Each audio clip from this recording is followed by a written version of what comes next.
5, Salem, Safety Assured, Leaving East of Medicetti. Chapter 6. Remarkable return the garters have made, isn't it? Administrator Genev sat by the large window of the Forward Command Office, sipping his morning drink, tea spiced with ale. But there was so much ale in it that any bits of tea felt out of place in the mug. From his vantage point, the stocky and squat administrator of loyalty could see up into the forest. The sudden rainstorm was already dissipating, and the coming dawn dimly illuminated the muddy horses and ragged men emerging from the trees. His lips twitched as he silently counted. 4 more, Private, he said flatly, and the nervous soldier seated in the corner scribbled quickly. Horses or men, sir? Both, he answered. What's the total so far? The private cleared his throat. Did you want the number of men that went out last night, or the number of the rescue party we sent this morning? Do you have separate numbers for each? No, sir. Then why the inane question? The private swallowed and quickly read off. 16. We initially sent in 33 after the shins in the forest. Then you assigned 50 for the rescue party. Yes, I know, Private. He'd arrived several hours earlier than the fort had expected, to see them at their worst instead of their prepared best. And the worst, he discovered in the middle of the night, when his 3 coaches rumbled in, and he found soldiers and men in black racing through the village, was worse than he'd anticipated. He sat down his mug and continued to scan the forest's edge, waiting for the captain. The tension of the soldiers was thick, even before Genev drove through the gates. He was skilled at picking up anxiety, and the levels were as high as the command tower. When the first soldiers came back yelling about marshy traps set by hundreds of garters, Genev knew Thorn had lost control. Ever since Shin had abruptly resigned, the soldiers had been fretting like lost children who couldn't find their father. Thorn was nowhere near to filling that position. Genev wondered if the 100 reinforcements he ordered from Idemia would be enough. The fort needed an influx of new men who had not been influenced by either Shin or Thorn. But more concerning was the changing situation. Genev was still in control of it. Although the players were shifting slightly in their positions, it was still observable. His efforts would still impress Nico Mao, he was sure. The administrator stood up and straightened his suit.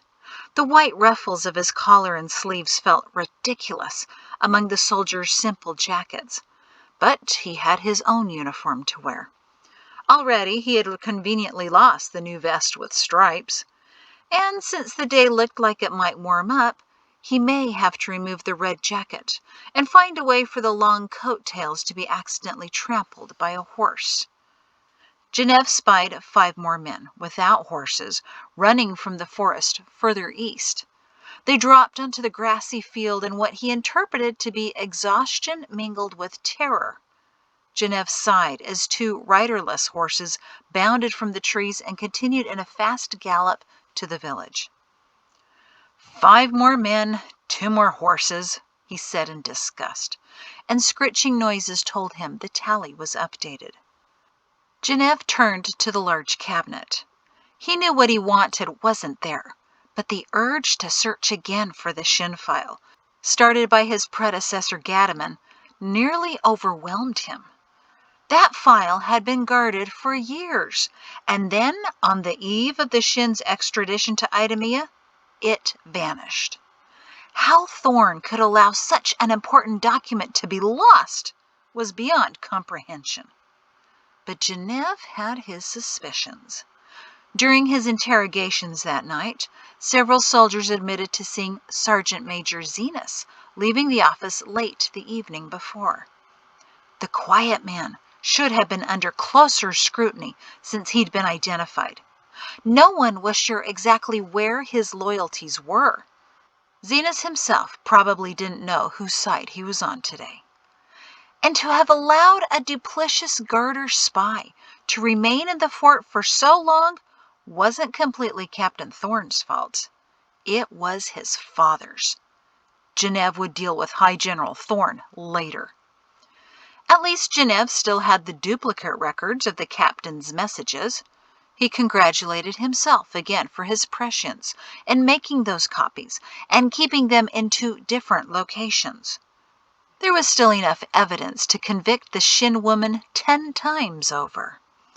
And now, making a case against the former colonel was greatly simplified, since the administrators adopted the Ideas and Association laws.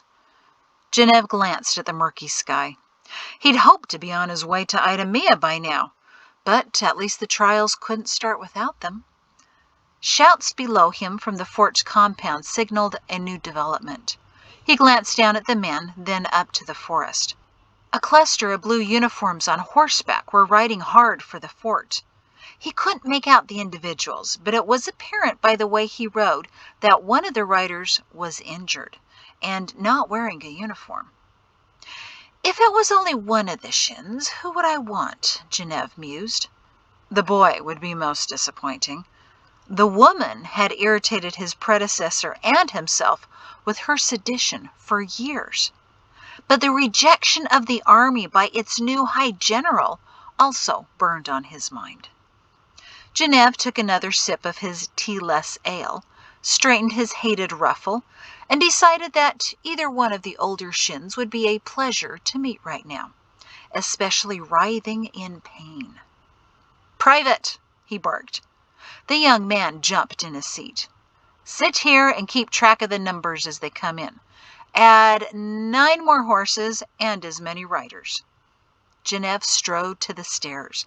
He smoothed what hair was left on the sides of his head and made sure his boots pounded menacingly as he stomped down to the reception area. The soldiers milling there stopped their whispers as Genevieve bellowed, "See to the horses coming in. Some look lame. Get to work." The soldiers fled out of the doors as Genevieve marched into the compound as quickly as his short, thick legs would allow, while still looking dignified. He reached the gates just as the party of horses and wounded came through them. Shouts for the surgeon brought him from the hospital wing, still wiping his hands on a towel. "What are they bringing in now?" Dr. Frenelem intoned. "More nervous soldiers with bloodied noses." Genevieve focused on the group, trying to recognize faces. His lips pressed into a tight line when he saw the injured man. Slag! "It's the captain!" cried one of the accompanying soldiers. "Slagging idiot!" The horses came to a halt on the compound, and 2 men helped Captain Thorne, whose right arm was wrapped in his jacket. His white undershirt was muddied, ripped, and, oddly, scorched. Genevieve was perplexed and disappointed to see no evidence of blood. As the men carefully laid Captain Thorne on a waiting litter, his face twisted in pain. Frenelem, staring in horror at Thorne's wrapped arm, cried, "Bring him in immediately!" and he raced for the hospital wing. As the soldiers whisked Thorne away, Genevieve strode over to Thorne's horse and took the reins. "Lieutenant!" Genevieve shouted. "What happened here?" A tall lieutenant with a name badge reading Afra stood at attention. "We were ambushed, sir. My men fled the forest, but I returned to retrieve the captain. We encountered unknown amounts—" "What happened to Thorne, Lieutenant?" His horse looked singed around the ears. "Lightning, sir. They were about to apprehend the colonel." Genevieve shot him a look. "I mean, Mr. Shin. I arrived as the captain drew his sword and was struck by lightning, sir." Genevieve stared at him. "He drew his sword in a lightning storm in the forest," he reiterated slowly to make sure the lieutenant understood the stupidity of the act. "Yes, sir," Afra answered unsteadily. "Shin and the others remain at this moment unaccounted for." Something in Afra's tone suggested that he may have been happy about that. But Genevieve was sure it was only anxiety for having to deal with such an important administrator. He tossed the reins to Afra and strode to the hospital wing, pushing past filthy soldiers who were peering through the treatment door to see the captain's injuries. "You have jobs to do and garters to chase," Genev shouted. "Make sure no more are out there." He spun around to face Thorn and was unprepared for the sight. What first struck him was the stench of burnt flesh and hair. Thorn was biting down on a wooden dowel, trying not to thrash as the surgeon poured together several colored liquids in a bottle.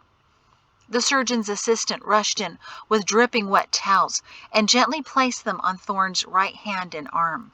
The limb was nearly unrecognizable, covered in charred flesh. Remembering something, Genev fished around in one of his pockets, the only reason he still wore the red coat, and pulled out a small bottle, which he handed to the surgeon. "Add it to your mixture. It's a new formula which increases the state of relaxation. The administrator over health and wellness gave me several samples. Give Thorn all of this one." Dr. Frenelum nodded his thanks, added it to the mixture, shook it up quickly, and dashed it over to the captain. He helped Thorn to sit up so he could guzzle down the liquid. "In just a few minutes you'll feel nearly nothing," Frenelum assured him. "And in less than half an hour, you will be in a deep sleep. This is supposed to be more effective than sedation. We'll work on your injury when you're unconscious." Thorn began to breathe more steadily as he lay back down. Frenelum's face was grave as he gingerly replaced a wet towel on the blackened arm. "Administrator," he said, "whatever you have to say should be said now, before the captain loses consciousness." Thorn hadn't noticed Genev's presence until then, and he flicked him only a glance. "My written report will have to wait." Genev had little sympathy for incompetence. "Where are Shin and that woman?" "Up on the mountain, if they survived, which I doubt. The forest's full of lethal traps.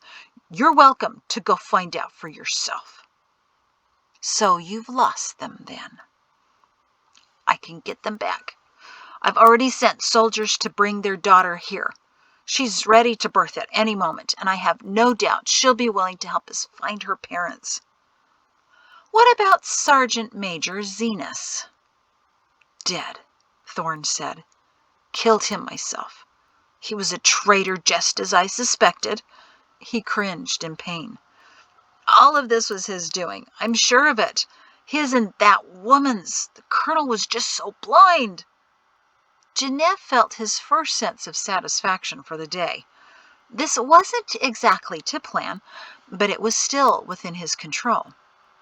"Where's Zenas's body?" "Up in the forest," Thorn said, grimacing in pain. "Again, you're welcome to go retrieve it.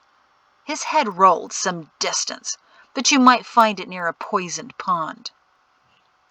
Not entirely confident that the captain was capable of decapitation, Genev said, "Show me his blood on your sword."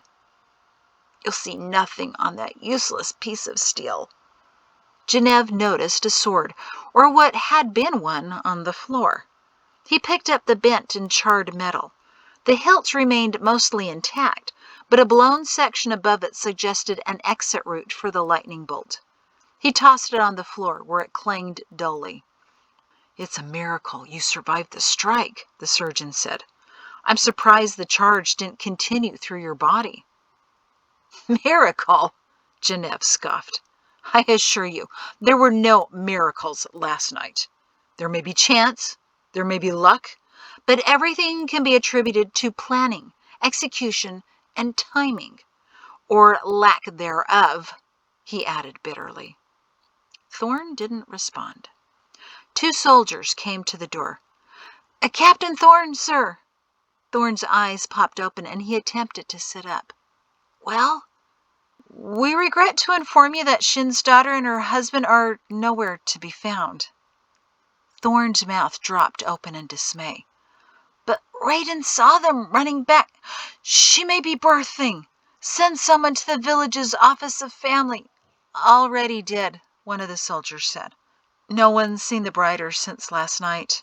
But the searches are continuing throughout the village, sir. He paused before he let drop what he'd been holding back. Garters were seen wearing their clothes, likely decoys, and probably who Lieutenant Radin thought he saw. A few garters were discovered leaving their house during the night. He trailed off when he saw the devastation in the captain's face. "No," he whimpered, and a drop of water slipped from his eye. Genevieve noticed. He pivoted to hover over the captain, whose blond hair was blackened in patches and disintegrating. "You had over 100 men who could not find an expecting girl shuffling through the village?" Thorn was not to be humiliated. "There were garters everywhere in the village, and even more in the forest. And her house?" He shook his head, the effects of the surgeon's mixture beginning to confuse his thoughts. "After I killed Zenas, after the lightning, there were dozens everywhere. They trapped us. Marshes, steam vents, mud volcanoes, this hole, this cavern. They said they'd push us in. We got away. They let us get away." "What did they look like?" Genevieve interrupted. "Black, all black." Thorn's words slurred slightly. The surgeon, his assistants, and the 2 soldiers who delivered the bad news about the Briders listened in. "They knew the forest. We were so lost." Thorn struggled with the words. "But I'll learn more. I'll train the soldiers. Idemia will be impressed with their new major." "We'll see about that," Genevieve said, his upper lip curling. "Remarkable return the garters have made, isn't it? And they came to take the shins, naturally, for revenge about Moreland, I've heard." He walked around the captain slowly. "I've discovered you had a relationship with Jatesy, was it?" Thorn's eyes widened at that. "Administrator," Dr. Frenelum said steadily. "The captain's compromised right now. You can see how his eyes are glassy. Perhaps this isn't the best time." Genevieve shifted his flinty glare to the surgeon. "I do my best work when my guests are compromised. Otherwise, they'd never confess. The bottle of relaxation I had you include helps people loosen their tongues and remember their thoughts. Would you like to try some? Every doctor should be familiar with what he administers, after all." Dr. Frenelum took a step back and cast an almost sympathetic look at Captain Thorn. Genevieve continued his slow pace around Thorn's cot. "You keep very thorough personal records, Captain. You are to be commended. You should also be more careful with what you record. Tell me, why did Jatesy Shin marry a farmer while you were away at the dinner last year?" Thorn lay in brooding silence until the words burbled up all on their own. "Zenas said she loved him." "I've not yet been able to figure out that turn of events," Genevieve continued. "It would have been such an advantage to be wedded to the colonel's daughter. But you already knew that from what I read. You see," he circled the cot like a patient vulture, "I wonder if your affection for this girl, and maybe even the baby she's carrying," Genevieve paused to give Thorn a thin smile, "affected your judgment last night. Did the Shin family escape because of your past attachment?" Thorn's chin trembled, as if to hold back the words that dribbled out. I tried. The soldiers surrounding the Shin's house sedated. Radin discovered them. Everything fell apart. Must have been the work of the garters, but I wanted to deliver the Shins. The administrators." He tried to regain himself. "The Shins got away because the administrators took too long." Genevieve was unmoved. "The administrators do nothing but with great care. Many provisions had to be just right in order to pass the laws that could destroy them. Our timing was impeccable. Yours, however, was not. So, the girl, was she ever yours? Thorn paused before he shook his head in humiliation. Genevieve nodded, satisfied. He'd have to tell the administrator of health and wellness that he'd perfected the dosage. And so you can't claim the baby then? No, Thorn whispered wretchedly. But was going to take him as my own. Pass off another man's son as your own? That is desperate. Perrin's grandson.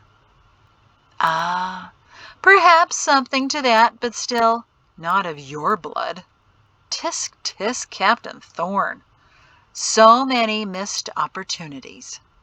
He took a deep breath.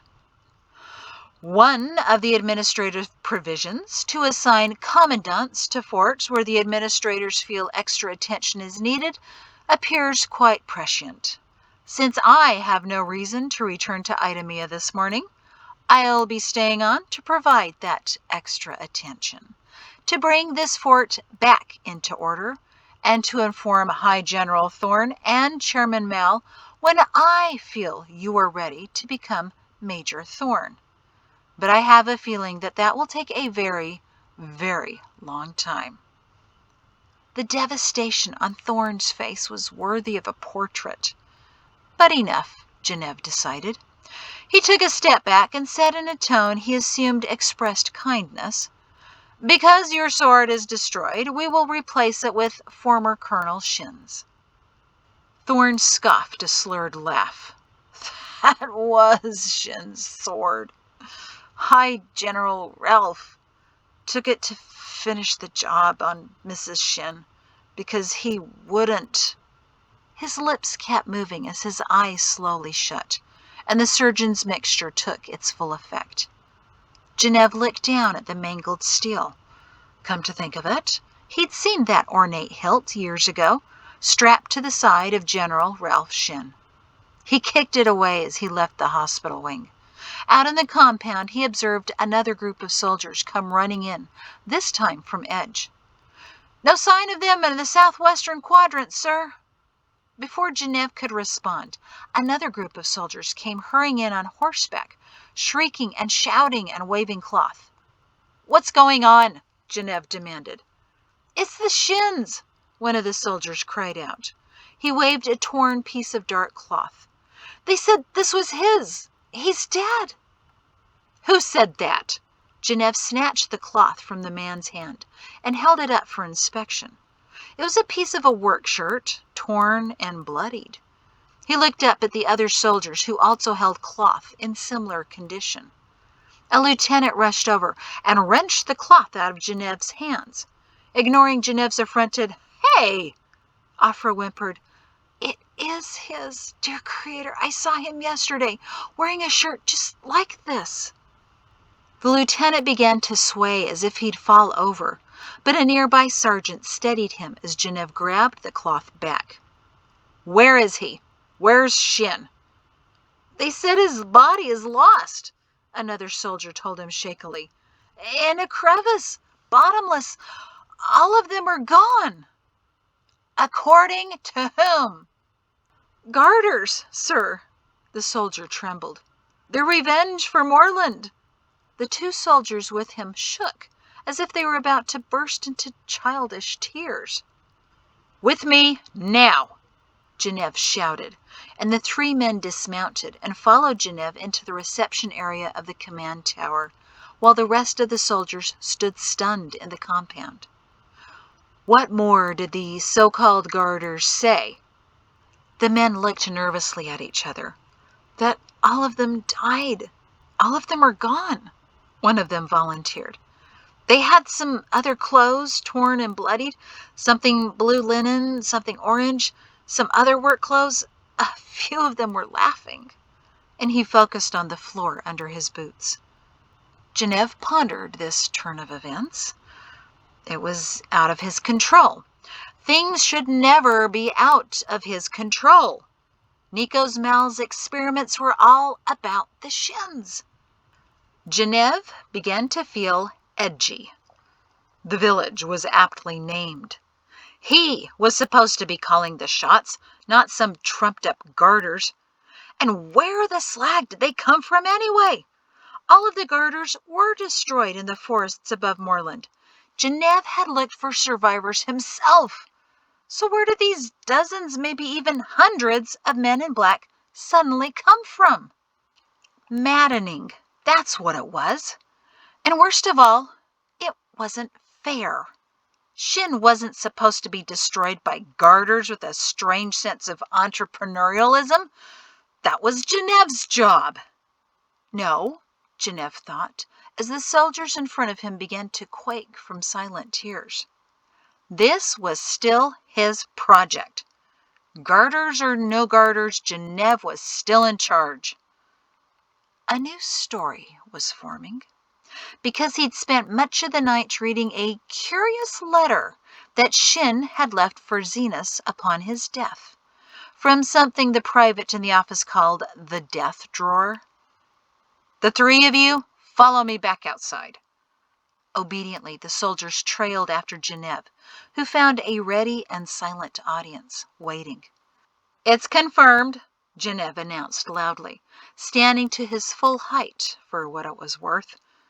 "Details will be forthcoming once Captain Thorne can continue his briefing after he's recovered, but I can inform you that Sergeant Major Zenas was a garter spy, killed in the very act by Captain Thorne."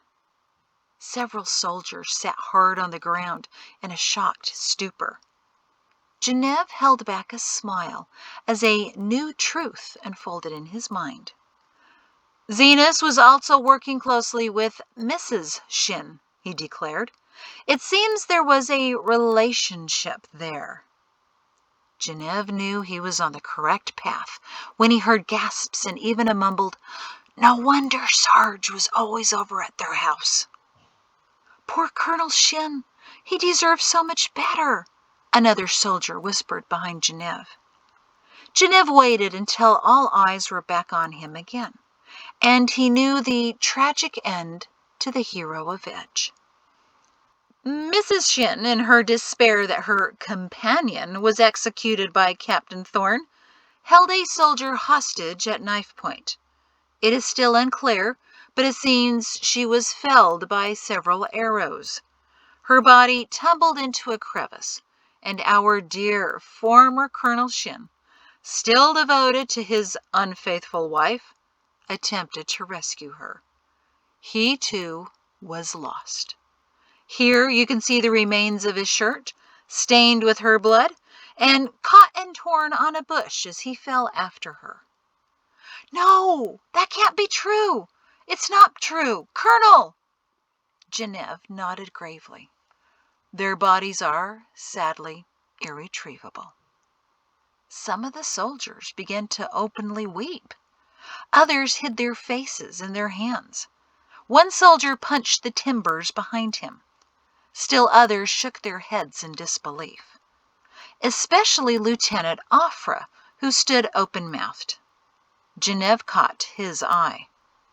"We also have evidence that the garters took the Shin's son and the Briders as some sort of retribution.